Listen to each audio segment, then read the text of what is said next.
حضور صلی اللہ علیہ وسلم نے نا فجر کی نماز پڑھائی، فجر کی، اور حضور فجر کی نماز پڑھا کے فرمانے لگے بھئی کسی بندے نے روزہ رکھا ہوا ہے آج؟ حضرت عمر کہتے ہیں رات کو میرا ارادہ تھا رکھوں، پر سویرے پھر میں نے گرا دیا، نہیں رکھا۔ حضور نے دوسری دفعہ پوچھا بھئی کسی نے روزہ رکھا ہے؟ تو حضرت صدیق اکبر نے ہاتھ کھڑا کیا، عرض کی یا رسول اللہ میں نے رکھا ہوا ہے۔ آپ حکم نہ دیتے تو نہ بتاتا، پر روزہ رکھنا بھی آپ نے توجہ دلائی ہے تو حکم بھی آپ کا بتاؤ تو بتا دیا۔ حضرت عمر کہتے ہیں حضور نے فجر کی نماز پڑھائی، فجر کی۔ دوسرا سوال پوچھا بھی کسی نے کسی بیمار کی تیمارداری کی ہے؟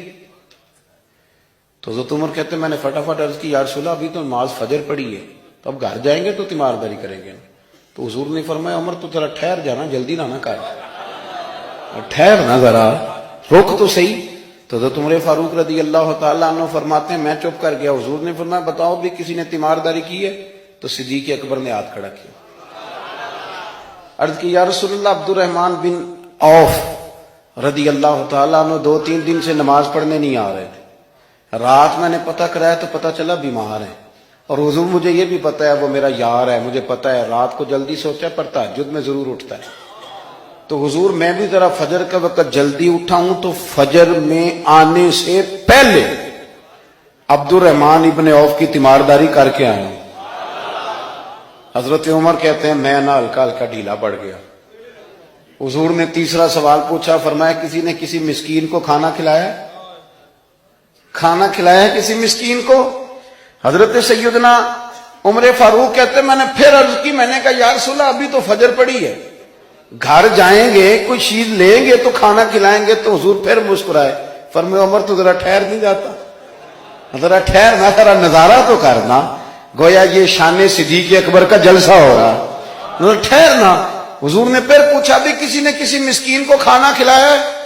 تو حضرت عمر کہتے ہیں لوگ سارے دائیں بائیں دیکھ رہے تھے اور میں چپ کے ابو بکر کو دیکھ رہا تھا، کہ مجھے پتا تھا کہ بولنا اسی نہیں ہے، اور دل میرا کر رہا تھا کہ کہہ دوں دیو جناب جواب، دل میرا کر رہا تھا۔ وہ سمجھ گئے تھے کہ سونا راضی کن کاموں میں ہو، بس یہ نقطہ انہوں نے پا لیا تھا۔ حضور نے فرمایا بتاؤ کسی مسکین کو روٹی کھلائی ہے؟ تو جناب سیدنا صدیق اکبر نے ہاتھ کھڑا کیا، عرض کی یا رسول اللہ سویرے اٹھا ہوں تو چھوٹا بیٹا بھی اٹھ گیا تھا، اور میرے وضو کرتے سنت پڑھتے ماں سے کہنے لگا بھوک لگ رہی ہے، تو ماں نے 2 روٹیاں بھی پکا دی، تو حضور ایک اس نے کھائی دوسری اس کے ہاتھ میں تھی۔ جب ہم نکلے ہیں نا گھر سے تو دروازے پہ ایک فقیر کھڑا تھا، مسکین کھڑا تھا، کہہ رہا تھا رات سے بھوکا ہوں، کوئی دروازہ کھلنے کا انتظار کر رہا تھا، ابو بکر سب سے پہلے تیرا ہی کھلا ہے۔ تو حضور میں نا اس مسکین کو ایک روٹی کھلا کے آیا ہوں۔ حضرت عمر فاروق کہتے ہیں میں نے گردن جھکا لی، اور میرے رسول کریم نے فرمایا اے اللہ میرے ابو بکر پہ رحم فرما، اللہ میرے ابو بکر۔ وہ سمجھ گئے تھے، مزاج شناست سمجھ آ گئی تھی کہ حضور کن باتوں میں، اور نا اپنے اوپر وہ سارا کچھ طاری کر لیا تھا انہوں نے، طاری، ان کی ادائیں بالکل ڈھل گئی تھی نبی پاک کی اداؤں۔ 3 دن وہ غار ثور میں رہے تو ہمارے صوفیاء فرماتے ہیں کہ ان پر تجلیاں بھی پڑی محبوب کی معرفت کی۔ جب مدینے آئے نا نبی کریم کو لے کے، تو کچھ لوگوں نے حضور کی زیارت کی تھی، کچھ نے نہیں کی تھی، تو کچھ آتے تو نبی پاک کی دستبوسی کر کے بیٹھ جاتے، حضرت ابو بکر سے ہاتھ نہ ملاتے، اور کچھ صرف حضرت ابو بکر سے ہاتھ ملاتے اور حضور سے ہاتھ ہی نہ ملاتے۔ میری بات پہ توجہ ہے آپ حضرات کی؟ تو کچھ لوگوں کو نا شبہ ہونے لگا، وہ معاذ اللہ سمجھنے لگے کہ شاید یہی اللہ کے رسول ہے۔ حضرت صدیق اکبر یہ کیوں شبہ ہوا؟